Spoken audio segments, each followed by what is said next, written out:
Hello and welcome to the Copper Link. Today I'll be talking about a mechanic that has been both loved and hated throughout the years, and that is trait manipulation. To start off, let's talk about the concept of negative traits. As you probably know, traits are a way to categorize cards in a more refined way than just its card type or faction affiliation. This allows the game to add synergies between cards that share the same trait. Historically, there has been certain traits that were considered negative because instead of providing positive synergies, they instead made the card vulnerable to other cards that specifically targeted cards with those negative traits. The most typical negative traits were Ally and Mercenary, which had a bunch of cards that targeted them, like Dissension, Spider's Whisperer, or Serraris Oakheart. It's cards like this that made trait manipulation so powerful.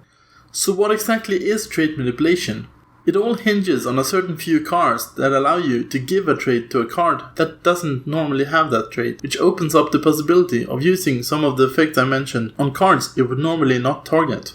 The first card that allowed trait manipulation was Old Nan's Tales. This was a neutral event that changed all existing traits into a trait of your choice. This was often comboed with Spider's Whisperer, which was one of the first cards released that targeted negative traits. You could also combo it with Dissension, which was also around.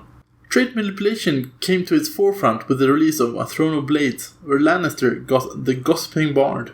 This character meant that you now had a trait manipulation effect that was repeatable, which made it a lot easier to build a deck around the theme. A Song Full of Lies was a later event that also provided its own flavor of trait manipulation. Instead of just giving a trait, this allowed you to change any trait you wanted in a text box to another trait. This opened up new combos that I'll get to later on. Gold for Bribes was another later addition that could also be used as a one-off to remove characters, or it could be used repeatedly if you found a good combo for it. In first edition, you also had a number of cards that could give a trait. Old Nan and Copper Link were probably the best ones, but also Lion's Gate, Rhaegar's Harp, and Songs of Bale the Bard had its uses. Now that you had these ways of giving characters a trait, what did you do with it? As I previously mentioned, the most common way to abuse trait manipulation was to remove characters. The benefit of using trait manipulation for this, as opposed to other direct kill effects, was that the effects you could use were cheaper, more efficient, and easier to trigger than many of the other direct effects. You often didn't have to win a challenge or pay a large cost to trigger the effect. Also, many of the effects took place in marshalling, so you could remove characters before your opponent had a chance to use them. One combo that was common to have in a lot of decks was the attachment Bastard,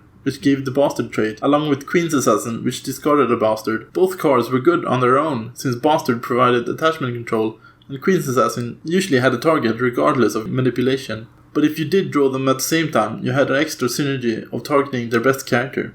Trait manipulation also let you abuse other powerful effects that had a trait restriction. Ygritte let you permanently take control of a Nightwatch character, so with trait manipulation you could take control of any character permanently. Also, Horn of Dragons let you take control of a dragon character until the end of the phase, so this could also be used to take any character you wanted from your opponent. I mentioned that A Song Full of Lies could change any trait in a text box. With that, you could do things like change the word worship in Victarion Greyjoy's ability so that he could stand any location you want as long as you changed it to the right trait. Or you could have Venerable Maester stand any character you wanted. Or why not have Sir Ilyn Payne give all of your ally characters Stealth and Renown, or whichever trait you had most characters of. Sadly, these combos were deemed too powerful, so A Song Full of Lies was later errata to only give or remove a trait rather than changing one. I'll conclude by telling you about an auto-win combo that was possible with trait manipulation. The combo featured 4 cards: Gossiping Bard, Venerable Maester, Tavern Braggart, and Queen's Seal.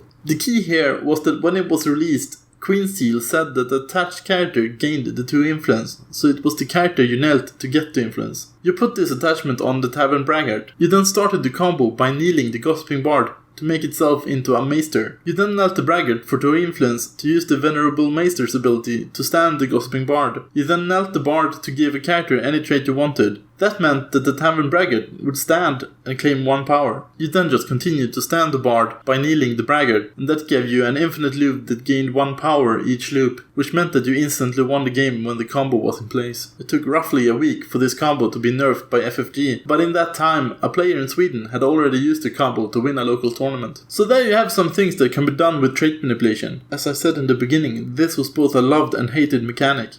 Hated because it provided a lot of control in the marshalling phase, which is hard to counter in a good way. But it was also loved because it creates so many opportunities to play around with combos for anyone who enjoys that part of the game. I'm sure it's just a matter of time before trait manipulation also makes its way into 2nd edition in full force. Until next time, this is the Copper Link.